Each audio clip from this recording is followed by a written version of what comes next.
Welcome, everybody. We're live from the IceHouse Tonight. My name is Matt Wolf. I'm a local poet, and we're presenting to you today Poetry and Conversation. I have a special guest today. That is Winston Alozie from the Boys and Girls Club of Bethlehem. Great future start here. How you doing, Matt? Good. How are you? I'm all right, man. Glad to be here. Thank you for having me. Oh, no problem. Winston's the executive director of the Boys and Girls Club of Bethlehem. And for this Poetry and Conversation, we're going to bring to you two primary things. We're going to share some poetry with you, but we're also going to talk about the Boys and Girls Club of Bethlehem, what they offer, what they're all about, and try to raise some money for them. So this is, in a sense, a benefit for the Boys and Girls Club of Bethlehem. Before we get into all that, I'm going to start out and read some poetry. Nice. Yeah. So, many of you have, I'm sure, had this experience. And this poem is titled, "It Was Just Another Heart Attack in the Wawa Parking Lot." Backing out so slow. Thank God for that. Since the hidden NASCAR vehicle tore by at breakneck speed, almost turning my Honda Fit's backside to dust. Are the hoagies really worth it? I can get my money at a credit union, my gas at a Shell if I must. My heart is 45 years old, possibly more than halfway expired. And I think at this rate, losing 30 days of heart strength for one Wawa visit. And that just isn't a good exchange. I wonder what kind of animal Shel Silverstein would draw for a Wawa parking lot. Wild hair jutting out all over the place, positioned so it can turn just left, removing back ends with one chomp of its jaw, a Wawalopolis of some sort. Despite my near-death experiences during my hundreds of visits, I have never once witnessed an accident at Wawa. The social, ethereal, and pranic contract must be aligned in such a way that disallows contact between vehicles here or then. But despite the near misses and daredevil escapes, we are still left to whittle away our lives, one heart attack at a time, buying hoagies and donuts at our local Wawa convenience store. You feel me on that, Winston? Have you been there? I have been there. You know, it's funny. I heard somebody say this, I think it was on Facebook, but they had mentioned, you know, you go to Wawa and at the door people are so nice and kind. Yeah, and exactly. You like fight with them, let me get the door for you. No, let me get the door for Exactly. you. And that's the same fool that almost ran you over by the pump number 3. Exactly. I've heard that exact thing. Mm-hmm. The exact feedback after Yeah. I've read this before. My good buddy Mike Strunk from high school, he worked at Wawa for many years, and he has some stories to tell. Yeah. Oh my goodness. Wawa. Yeah. All right, let's go to the next poem. This is from my book, A Journey, Photography and Poetry. Hey, it's baseball season. This one's a little more poignant. It's one of my favorite poems. It's called You're the Real Joe DiMaggio. I said we shouldn't speak, but still, she says when we do, you're making a mistake. But how is this a mistake? Sitting in a room filled with poets, filled with grown men crying, an 85-year-old man crying at the sound of poems dedicated to him, me crying at lines about Joe DiMaggio. I agreed internally with the poet, Dad, you're the real Joe DiMaggio. You took me to Yankees games. You taught me to listen and not judge. You taught me to break open my heart to God, to other people, to counsel, to love sports, to slide into second base with shorts on, not caring about the gravel-filled dirt infield. You taught me that cursing loudly doesn't get me anywhere, except hoarse-mouthed and hurting. Physically and mentally exhausted, you taught me to cry as I lay on your open chest, my back to you. I cry after reciting Ginsberg to you, my audience, amidst my depression. I ache because of your lessons now, not because of you, but because I am human. I am alive, thus I know pain, and now I understand its depth. Because you told me, son, you must not speak to her for a while.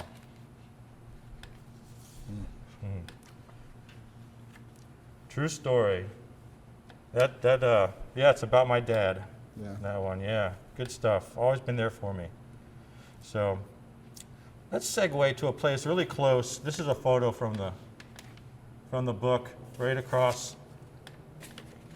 Do you recognize that? I do recognize There's a that. gentleman there fishing, actually, in this photo. I was walking across the bridge and saw a man in the middle of the Lehigh River fishing, and it struck me. So this poem is called Two. It was written on a dare.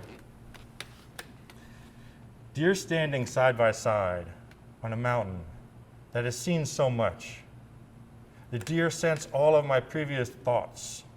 Sharp antlers pinpoint love, decency, and the awe of a winter drive.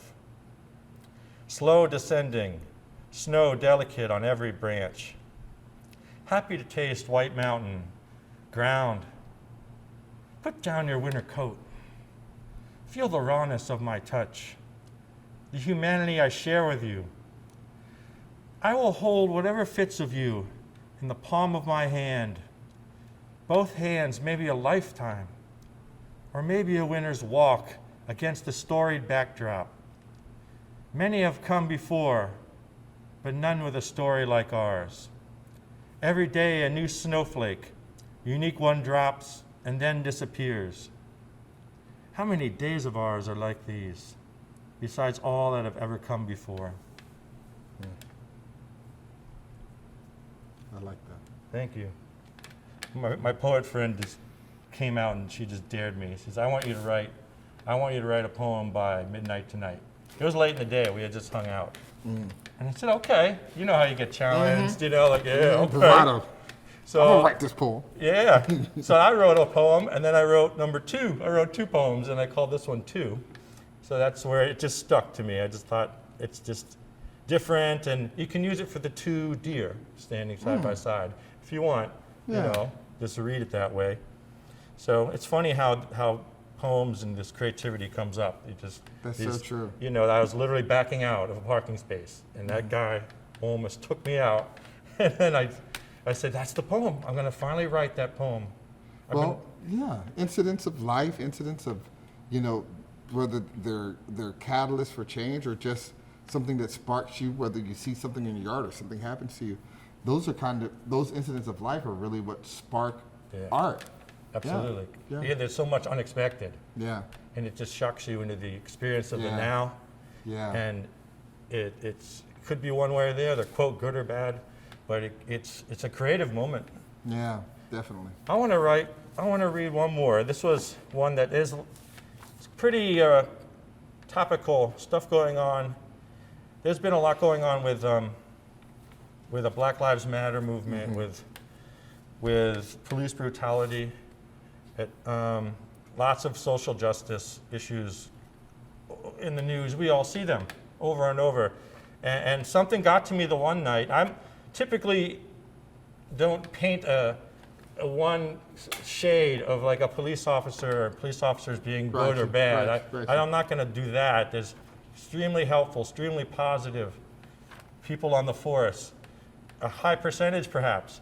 But at the same time, what I've been seeing a lot lately, it feels like there needs to be some kind of change, some kinds of upgrades, some kind of different approaches, some kind of different training. Something needs to change because I've seen too many things that makes me feel that way from the news. So the one night, I was on Facebook, as we often are, reading, and another video came up with this topic matter, and it was one of those moments. It just spurred me to write, and I was happy with the creativity that came from it.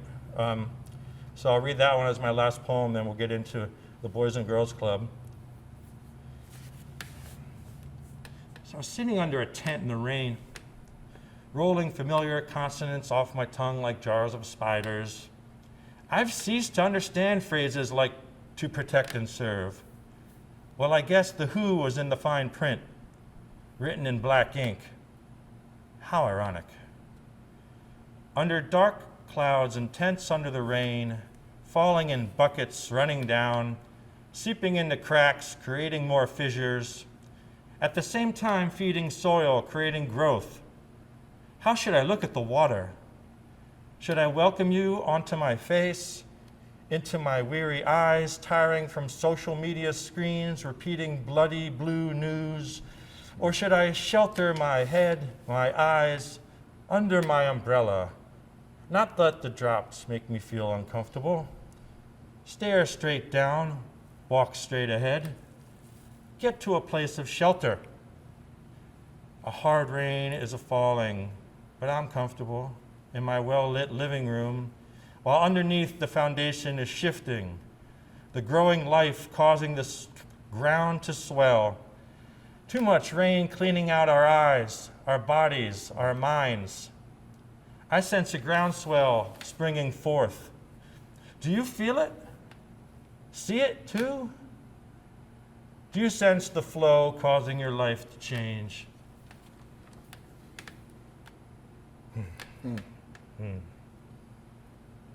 Okay. Yeah. That's the first time I ever read that in public. Wow. Probably the first time I ever read it out loud, honestly. I mean, Wow. this has been written like 2 or 3 weeks ago, I think. But it's never quite fully comes alive, I think, until you read it like that, you know, Yeah. and emphasize, you know, certain parts of it. So that's That line about the ink, black like the ink, how ironic. you got that. Yeah. Yeah. Yeah. It certainly, we get a certain appearances by the way things go down, you know, and it makes Yeah. you feel these ways, Yeah. you know, it makes you feel like, is this, you know, because things we see in the news, I think, and I have captured on video, unfortunately, happen way too often all over the country and the world. So it's very dramatic, very, yeah. So maybe we'll put that topic aside for a moment. Okay. Perhaps get back to it, because it's one reason why I personally chose to have this type of conversation, because I thought to myself, there's a lot going on in our community. There's a lot going on with Black Lives Matter and police brutality. I personally have a lot of experience with the Boys and Girls Club of Bethlehem, having worked there once. Right. And I thought, boy, if there's any organization, that's one that's in our community that is actively a guiding force and a powerful influence with people of color in the communities, community in general. So, but for people that don't know, maybe it's not as well known. Like, what is the Boys and Girls Club of Bethlehem? Well, that's a very good question. We are an institution that we've been around this year, 90 years. 90 years in Bethlehem? In Bethlehem. In Bethlehem, 90 years, okay. Yes. Nationwide, I think we're probably at about Oh, man. 126, give or take. I don't know. Yeah. You know, it's a lot. But the Boys and Girls Club was founded in times very similar to today. On the heels, 1930, on the heels of the Great Depression. Wow.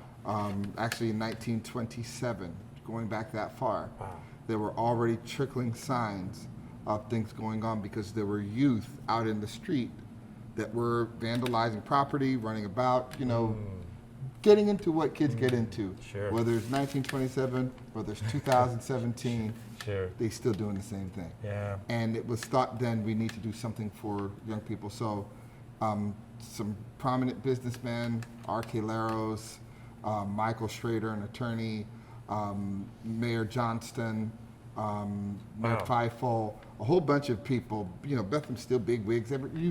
They got together and put together this youth center that would properly serve the residents of South Bethlehem and the greater Bethlehem area. And that's how we started. And who we are is an agency that does its best to help young people.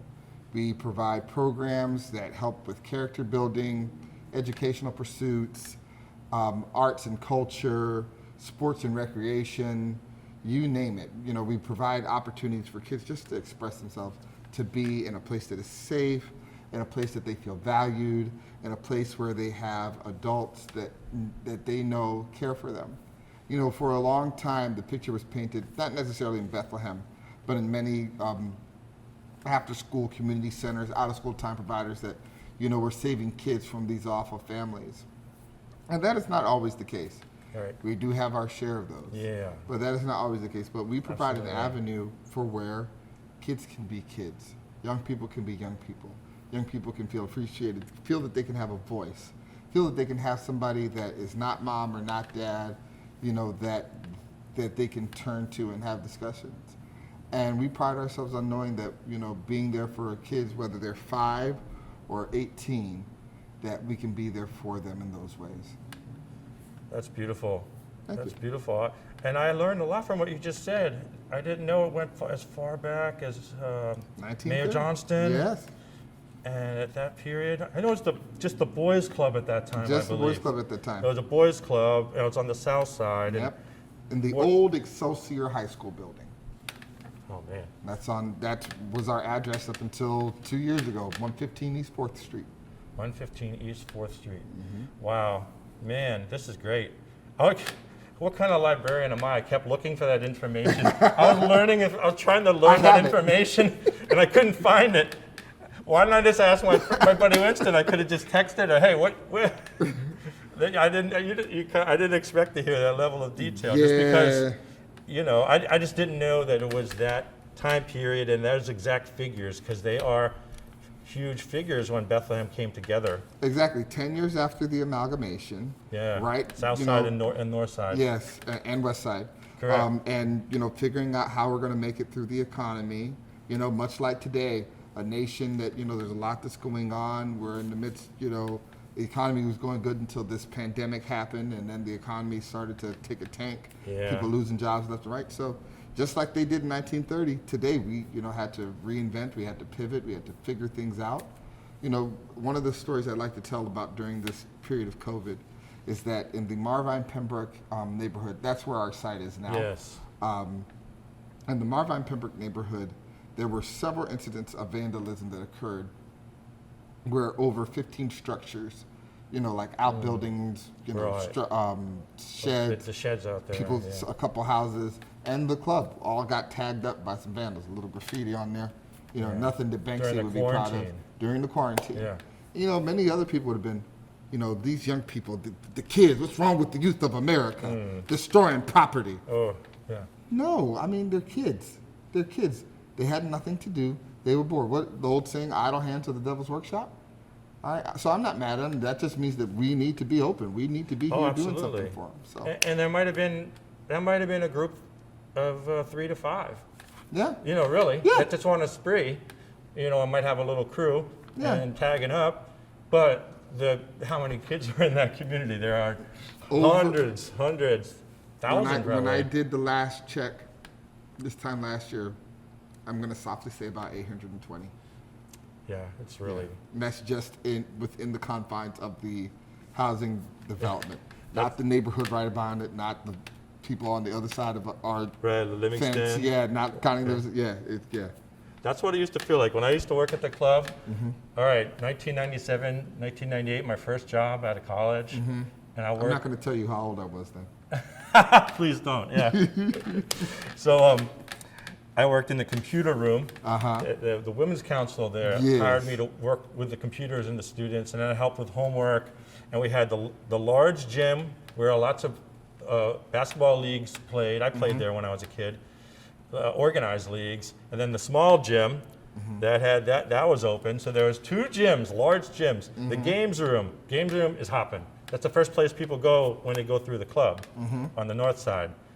And then we had Woodshop Pete in the wood shop. You know, he was a program director. That's right. Yes, That's right. he was at the Southside Club. He was up until the late 70s, and he gave Pete Daly, if you see this, or anyone knows, you know, we really do appreciate all the years that you put in, even after your tenure running the club. I remember Pete Woodshop with you at the Southside Club. My brother still has a SpongeBob cutout. And you know, I never beat him in ping pong. Yeah, I never. You never will. You can't beat him in ping pong. No. I used to always play on. I could never beat him. Never. I was decent too. Yeah. So I mean, it just shows that we had so much going on in so many different rooms, and we had staff for different areas doing recreation, and there was so many. It was so alive and vibrant. Right. You know, and it was a beautiful thing. It was a really beautiful thing, and like you said, giving people. It's beyond just things to do. It's really enriching programs. Yeah. You know, now I'm 46 and I work at a library in Bethlehem, and I see a lot of the students that were second grade, third grade. They tell me they're going to college. They have a house. You know, like they tell me update their lives. They're pretty surprised when I recognize them. But like you can usually remember, you see their eyes. Like, the faces never go. Listen. Yeah. Your faces never go away. We know who you are. We know who you are. We know who you are. The names, I'm not gonna lie to you. If you were, there are no bad kids. There's no such thing as bad kids. Gary Martell, that's his tagline. Yeah. But if you were one who was often talked to by staff members, your name might still be up here. Oh, are you serious? Yeah, of course. You'll remember that. Yeah. Do you have any like funny stories like about you can think of from like? You know. So let me tell you. All right. So I am now the CEO of the Boys and Girls Club. I've been there for a year now. Prior to that, I was the program director, program assistant. Like this was Southside Club, 2003. I was in 10th grade. I was hired with my working papers at the age of 15 to work in the games room and to help with homework. Wow, at Southside? At the Southside Club. Oh wow! And I've been on staff ever since. I was wondering about that. Yeah. Like if you look at my resume, it's just Boys and Girls Club of Bethlehem. Boys and Girls Club of Just Bethlehem. different positions. Yes, just different positions. But I tell you that to say, I can go through a cadre of so many stories of young people with the staff. The highlight of my tenure with the club was being the summer program coordinator. I was the program coordinator from 2006 up until 2010, and then I resumed the role in 2012. And I enjoyed helping organize those activities, myself and Scott Perry, getting things ready for Yosco Park, summer day camp, and those initiatives. And one of the things I remember is in my role as a summer program coordinator, I ran our summer day camp. And we would take the children, and one of the harbingers of summertime in South Bethlehem is seeing the Boys and Girls Club kids going up and down 4th Street. Yeah. Going to Yosco. Going to Yosco Park. Yeah. So I'm taking this gaggle of, I'll conservatively say 25, 30 kids. And I'm not the only one. There's myself, probably about maybe 3 other staff members, and then a couple, high school, junior, counselors. And we're walking, and we get down to Jackson Street, where Jackson Street ends in front of the park. And so we walked through 4th Street, we cut up through Pierce, we cut up, and we're walking through Southside. And there was this dog that got free. Now, the staff members know that I am not a fan of dogs. Oh, I know that. And the kids, at that time, a couple of them knew, a couple of them didn't know. Well, we were all in the park, and this dog, every time we would pass by, would always, yeah. He had us just, rattling at the gate. Yeah. Well, one day the dog got free at the gate. No. Now, I happened to be... Tell. Oh, yes. Oh. I happened to be bringing up the rear of... That would have freaked me out. Yeah. Well, it freaked me out. So we go over, I'm like, get in the park. I'm throwing them all in there, and then I'm slamming the gates down to the park, and I'm holding the gates, and it's yapping at the thing, and they're laughing at me because here I'm thinking that Cujo's coming to get us. And, don't get me wrong. No. Don't get me wrong. This is a big bear of a dog, but he just wanted to, just play. You don't know, yeah. And I think about, that story to me sticks in my mind because I was maybe 17, 18 at the time. And I think about it now, how I, in my mind, was putting myself in harm's way for the kids. And it's hilarious to me now because it's like, this dog was over here, he's all licking, trying to lick my hand. Yeah. You know, he's all jumping and flipping freaking around. out, yeah. And I'm just like, batten down the hatches, call the people. And they're looking at me like, what are you doing? So I think about that, but it's a test. I think that's a testament, not of me per se, but of the work that the club did, because being a former club kid and learning to become a professional, a youth services professional with young people in that environment, I learned at an early age to give my all and be prepared to defend and protect the kids that I work with. Yeah, I understand. Yeah. Even if it's just a really big, playful puppy. Well, that's what we were in charge of. We were in charge of them and their experience at the club, in a sense, their growth, you know, the opportunities they would get. And it wasn't just a punch the clock kind of job. You know, because it could be a challenging environment, put it that way. Yeah. And if you weren't going in there with good intentions and a real open heart, it probably wasn't the place for you. Exactly. You are Mr. Matt, Yeah. whether you are in the games room or whether you're at Walmart. You're Mr. Matt, whether you're in the club at 1998 or when they come into the library and see you now.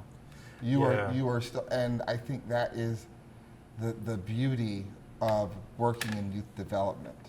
You know, and so you had mentioned stories, right? Yeah. I can also think of like some stories of kids that, you know, have persevered, because a lot of times when you think of the club, you think about kids who have challenging, you know, lives. And I can tell you about, you know, kids whom, you know, they came to the club and then they couldn't come to the club because they had to be home to take care of their elderly grandmother with dementia. So they weren't allowed to have a childhood. I could tell you stories about kids whom on the streets, on 4th Street, right in front of the club, you had custody fights. And I don't mean legal lawyer, I mean like, I'm taking these kids and you go prime up my cold dead hands at the corner of 4th and Webster. Sure. You know, seeing things like that. My house was raided, or not my house, but kids who can say, you know, a kid who can say my house was raided for drugs, or, you know, I know what my parents do. I know what my mom does for a living and it's not legal. Yeah. I can talk about a lot of those things, but I can also talk about kids that we have that are now teachers, that are now principals, that are law enforcement professionals, that are firefighters, that are investment bankers, commodity brokers. Absolutely. Therapists. And I think that is a testament to what the Boys and Girls Club does. We are not this angelic, benefacting society that is saving all the little colored children. That is not what we do. No, we are an extension of the family unit of our community. We are that uncle, that aunt, that cousin, that whomever, that when mom or dad can't be there, the club is there. When I can't go home, whether it's because like literally I just can't, no one's home to let me in, or I don't feel safe at home, or mom's working 3 jobs right now, dad's on 2nd shift, nobody's there to watch you. That's what we're there for. And to be able to provide those opportunities, to be able to provide that level of supervision, but of mentorship and role modeling to young people that need it most. I'm so glad that we're able to do that, because that has brought about the skills and the guidance that is needed to have little Johnny, who was a handful in 2003, now be a dad of 2 kids. And when he sees me at Sam's Club or at Giants, says, hey, I love you, man. You're going to get me emotional here No. if you keep talking like that. I'm just being honest. No, it's true. It's I'm true, being because I've had that experience also. Even though I only worked there 2 years, I still see, they come to the library, grown up, and you mention your name and they like light up because they had great experiences at the club. It was just their place to go. And I've had students tell me, some kids tell me that, I don't know what I would have done without the club. You know, my parents are fighting. I don't know what I would have done if I couldn't have came over to the Boys and Girls Club. So That's so true. And the beauty is it's across the nation too. There's boys and girls clubs across the whole nation. And there's a lot of support in the athletic community and with actors and actresses. So it's part of a network across the country that are lifting up communities in this country. So what I'm going to do, if you can start to think about a couple poems now, we're going to. Oh, I got some. I got some on deck. You got them. Ready. All right. Oh, that's right. Yeah, that's I put them on the phone. I forgot. That's why you needed your phone on. I was like thinking, just turn the phone off. But he has his poems there. But before I say anything, I want to just mention this is a benefit. We'd love to have people just be able to support the club, whether it be like $5, $10, $20. Will the funds like that go towards? You would tell me before. So we can utilize those funds to help purchase memberships for kids. Memberships are $15 a year per child, and that is a very nominal fee, but it allows for the kids to have some sort of agency over their belonging to the club. It allows for families that have children involved to have a sense of investment in the programs and offerings that we give and provide. And those funds typically help us, maintain programming activities around the building. But we oftentimes will find even just $15 is not always readily available. And if you have more than two children, $15 adds up very quickly. Every extra amount is every extra amount is key. And then also, those donations not only could help with scholarshiping students, but if you would like to have it go to something specific like programming needs, it can certainly help us buy pool sticks, basketballs, the little needles and play basketballs. Those we go through those pretty fast. I'm just telling you. That adds up too. That adds up. They add up really fast. Yes, they do. Yeah, it's a lot of basketball being played, for Yes. sure. So you can go to the Boys and Girls Club of Bethlehem webpage. You Yes. can Google search for that. or www.bgcob.org. You beat me to it. There it is. See, boom. And we're gonna have it, on the screen hopefully at one point or in the comments. But hey, if you can just help us out a little bit, show some love to the Boys and Girls Club. It'll go a long way, believe me. Thank you for that. Now we're talking poetry now. We're getting back to the poetry. Awesome. So I am going to share a couple things with you. Let me also say the poem that you wrote about your father touched my heart because my father still here. My father's alive. Like he's good. He's 69. He's living his best life. Awesome. And I love both of my parents. My mom and dad have been married 33, 34 years. But my dad is what you just read. That's my dad for me. All right. Like I told That's you, a I was having blessing. car problems today. Like Dad, come pick me up. Yeah. I can still do that at 33, and he will come and pick me up. Of course he will. Yeah. And going back, I know we're moving into poems, but that is also the beauty of what the club is. We have some kids who have the benefit of having both parents in the home, having a mother, having a father. We have some kids that don't have that benefit. And I'm so grateful to stand on the shoulders of men like Scott Perry, Gary Martell, legends. Yourself, people who've given back to the club and have been father figures for so many young people. And then also young men who've come through the club like Robert Perez and Sammy Perez and so many other men. I'll even say Cameron Alford, a kid that I had in the club from 2004, 3 to now, like Xavier Martinez, Sabi Martinez, that's what we called them. These are guys that when I was starting in the games, they were my little guys. That now they have kids of their own, and they're off there being good dads. Those are the seeds that we plant. It's beautiful. And so that's beautiful stuff. So I just wanted to share that. I love that poem. Appreciate it. Okay, I'll give you a little something. So, I'm kind of a classical guy, so I have 2 poems, if we have time, possibly 3 if we have time, but 2. And this poem I had actually shared before at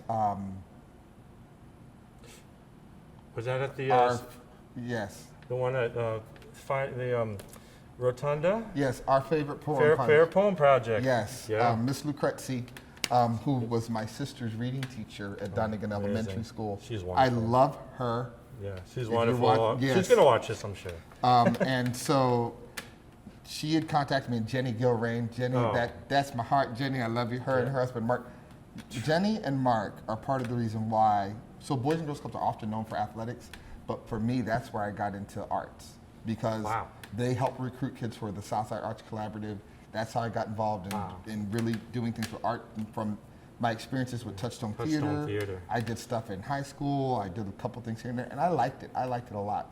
And so that's something that we like to champion. So Jenny, yes, this is hi to you. And Lenny Godfrey out in Allentown. Hey Lenny, I don't know if you're watching, but I appreciate you as well. But a poem I'd like to share is We Wear the Mask. I was introduced to Paul Laurence Dunbar by my aunt, Ada Brady.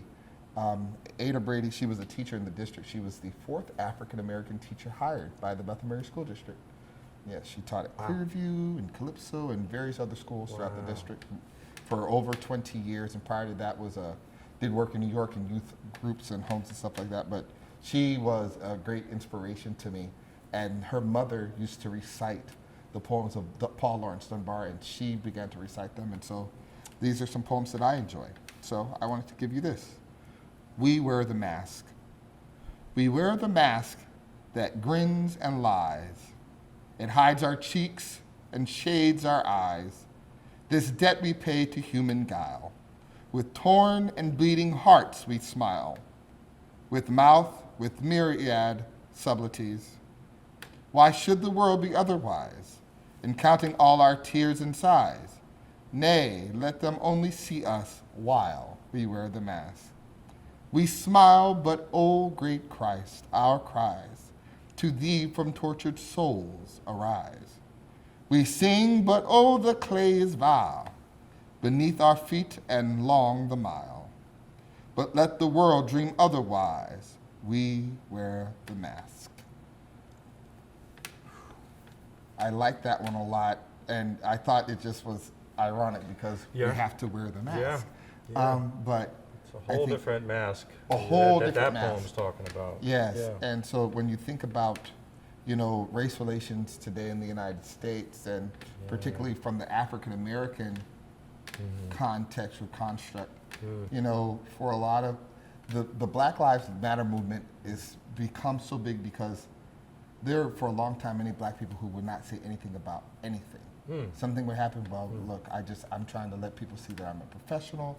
I want people to see me for me. And so a lot of times in the black community, black people are made to feel that they must work X amount of times harder just to be seen as equal.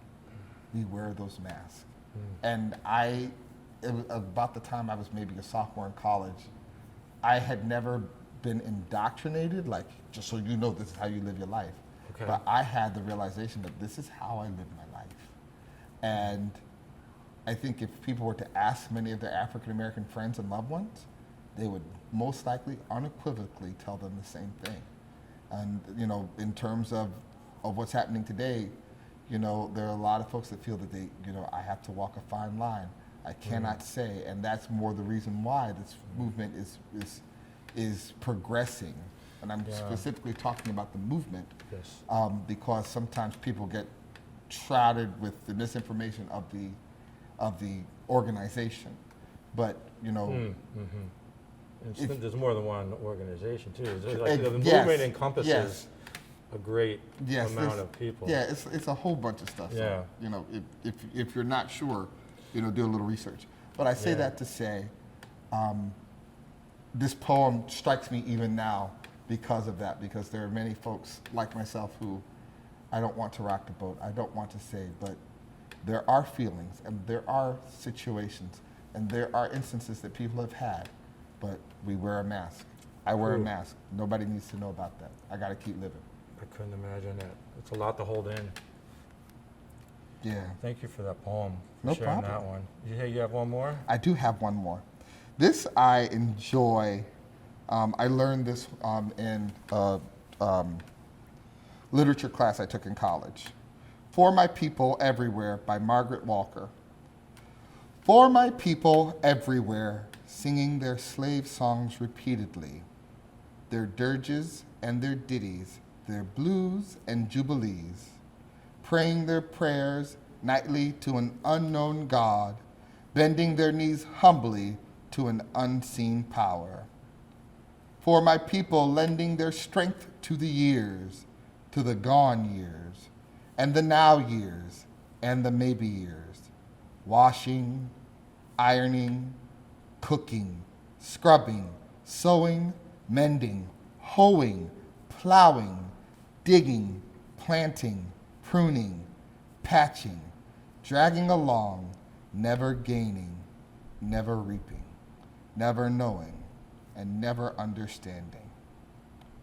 For my playmates in the clay and dust and sand of Alabama backyards, playing baptizing and preaching and doctor, and playing jail and soldier and school and mama and cooking and playhouse and concert and store and hair and Miss Chumbi and company.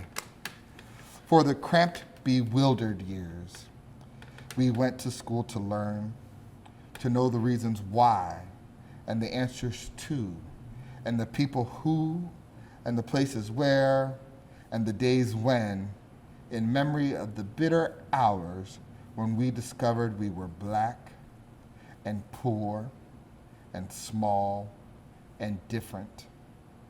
And nobody cared, and nobody wondered, and nobody understood. For the boys and girls who grew in spite of these things, to be man and woman, to laugh and dance and sing and play and drink their wine and religion and success, to marry their playmates and bear children, and then die of consumption and anemia and lynching. For my people thronging 47th Street in Chicago and Lenox Avenue in New York, Rampart Street in New Orleans, lost, disherited, dispossessed, and happy people filling the cabarets and taverns and other people's pockets, and needing bread and shoes and milk and land and money and something all our own. For my people walking blindly, spreading joy, losing time being lazy, sleeping when hungry, shouting when burdened, drinking when hopeless, tied and shackled, and tangled among ourselves by the unseen creatures. There's a couple more verses, but I'm just gonna. Okay. For my people standing, staring, trying to fashion a better way from confusion, from hypocrisy and misunderstanding, trying to fashion a world that will hold all the people, all the faces, all of the Adams and Eves and their countless generations. Let a new earth rise. Let another world be known. Let a bloody peace be written in the sky. Let a second generation full of courage issue forth. Let a people loving freedom come from growth. Let a beauty full of healing and a strength of final clenching be the pulsing in our spirits and our blood. Let the martial songs be written. Let the dirges disappear. Let a race of men now rise and take control.